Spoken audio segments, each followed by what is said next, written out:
এই মুর্শিদাবাদে 111 কোটি টাকা লেবাররা পেল কাজ করার, যেটা সেন্ট্রাল গভর্নমেন্টের দেওয়া কথা। এখনও ভোটের পরে দিদি ঘোষণা করেছে যে যতই অসহযোগিতা করুক কেন্দ্রের বিজেপি সরকার, দিদি আবাসন প্রকল্পের যে 11,35,000 মানুষের টাকা বাকি আছে, যেটা 60% সেন্ট্রাল শেয়ার দেয় আর 40% স্টেট শেয়ার দেয়, সে টাকাটাও সেন্ট্রাল না দিলেও, এখানে যেমন সেন্ট্রাল দেয়নি এখানকার বিজেপির নেতাদের বাধায়, তাও দিদি দিয়ে দিল।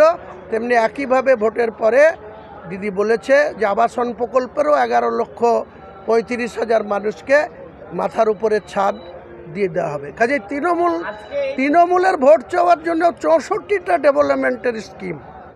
আমরা রাজনৈতিক ব্যক্তি, ঢিকি স্বর্গে গেলেও ধান কুটে, তো আমরা তো রাজনীতিক ব্যক্তি, আমরা যেখানেই যাব সেখানে তো রাজনীতির কথা বলবো, নিজের দলের সপক্ষে কথা বলবো, বিরোধীদের সমালোচনা করব, এটাই করছি।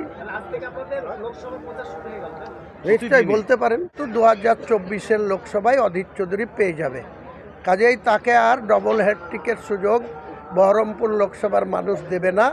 তাকে 5 বারের সাংসদ করেছিল 1999 সাল থেকে লাস্ট 2019 সাল। আমরাই তার সঙ্গী হিসাবে ছিলাম। 2014 সাল অবধি তাকে সাংসদ করতে আমাদের অগ্রণী ভূমিকা ছিল। অপূর্ব সরকার, হুমায়ুন কবির, আবু তাহের খান, নিয়ামত শেখ, মিনময় রায় সক্রিয় সৈনিকের ভূমিকায় অধীর চৌধুরীকে এমপি হিসাবে 99 সাল থেকে বারবার নির্বাচিত হতে সহযোগিতা করেছিলাম। কিন্তু সেই অধীর চৌধুরী অতীতকে ভুলে গেছে। সে কংগ্রেসের প্ল্যাটফর্মে বসে ইতিপূর্বে 2006 সালে, 2001 সালে, 2016 সালে বারবার কালিদাস মার্কা কাজ করেছে অধীর চৌধুরী। কালিদাসের গল্প আপনারা অনেকেই জানেন যারা পড়াশোনা করেছেন, যে কালিদাস বলে যে ব্যক্তি ছিল, সে যে গাছে উঠে যে ডালে বসতো সেই ডালটারই গোড়া কাটার চেষ্টা করত। সে যে নিজে ধপাস করে নিচে পড়বে সে কোনোদিন ভাবতো না, সে সেই ডালে বসে তার গোড়া কাটত। তো অধীর চৌধুরী কংগ্রেসের এমপি হয়েছেন 1999 সালে। 2001 সালে দেখবেন জোট হয়েছিল তৃণমূল কংগ্রেস আর কংগ্রেসের, 8টা সিট, তখন 19টা বিধানসভার সিট ছিল, এখন 22টা। তো 19টা সিটের ভিতরে 8টা সিট প্রণব মুখার্জি, কংগ্রেসের প্রদেশ সভাপতি, সর্বভারতীয় নেতা, তিনি মমতা ব্যানার্জিকে 8টা সিট ছেড়ে দিয়েছিলেন মুর্শিদাবাদ জেলার, 19-এর মধ্যে 11টা রেখেছিলেন। সেই 8টাতেই অধীর চৌধুরীর সহ্য হয়নি, তিনি বিশ্বাসঘাতকতা করে ওই কালিদাসের আখ্যা দিলাম এই কারণেই যে তিনি আবু তাহের খান, যে মুর্শিদাবাদের সাংসদ, তাকে 2001 সালে বাস চিহ্ন নিয়ে আমাদের ঘাড়ে চাপিয়েছিলেন। আমরা তাকে কংগ্রেসের প্রতীকের বিরোধিতা করে এবং তৃণমূলের প্রতীকের বিরোধিতা করে বাস চিহ্ন নিয়ে তাকে পাশ করিয়েছিলাম 2001 সালের বিধানসভায়।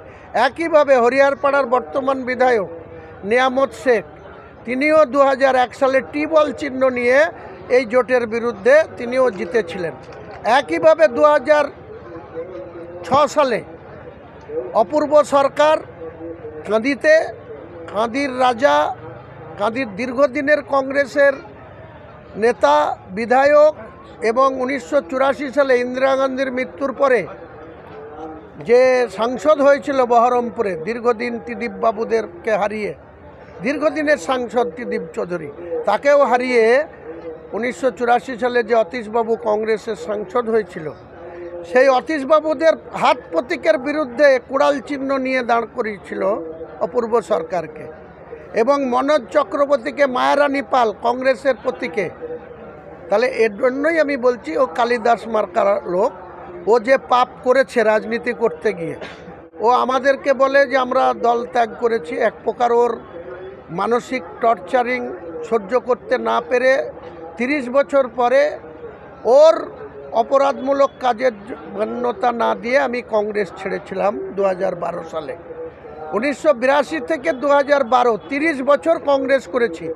বামফ্রন্টের সরকার, 27টা মামলা খেয়েছি, কখনো 81 দিন সেন্ট্রাল জেলে থেকেছি, কখনো 28 দিন থেকেছি, কখনো 14 দিন থেকেছি, কিন্তু পিছু হটার ব্যক্তি হুমায়ুন কবির ছিল না।